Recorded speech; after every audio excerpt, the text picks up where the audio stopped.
Guys আরেকটা নতুন video নিয়ে আসলাম। নতুন খেলা, এই যে বেলুন দোনো পায়ে, যার বেলুন যে হুটাইতে পারবে আর যার বেলুন হুটাইতে পারবে না সে বিজয় হবে।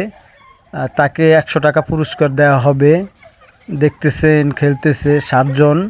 ওরা একই সাইজের, কেননা বেশি বড় দেওয়া যাবে না। একই রকম 3টা করে বেলুন, এক পাত 2টা আর এক পাতে একটা। তাই আজকে দিলাম খেলাটা, দেখি কে বিজয় হয় আর কে চালাক।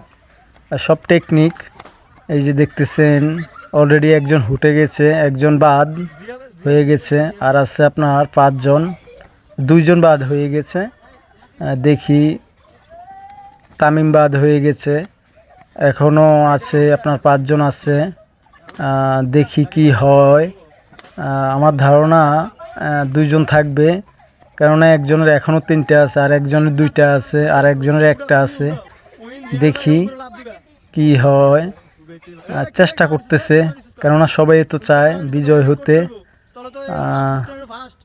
এটা একটা কনফিডেন্স, দেখি কে পারে। অনেক সুন্দর একটি খেলা, আপনাদের থেকে ভালো লাগবে। ভালো লাগলে একটু সাপোর্ট করবেন। দেখতেছেন অনেক সুন্দর একটি খেলায়, লাল জার্সির যে ছেলেটা, এই ছেলেটার 3টে আছে, পারে নাই। সব সত্যিকারের সব টেকনিক। লাল গেঞ্জি যে ছেলেটা ইয়ামিন, ও ফার্স্ট হয়ে গেছে, ও বিজয় হয়ে গেছে, কেননা ওর পাত 2টা আছে আর ওর পাত একটা।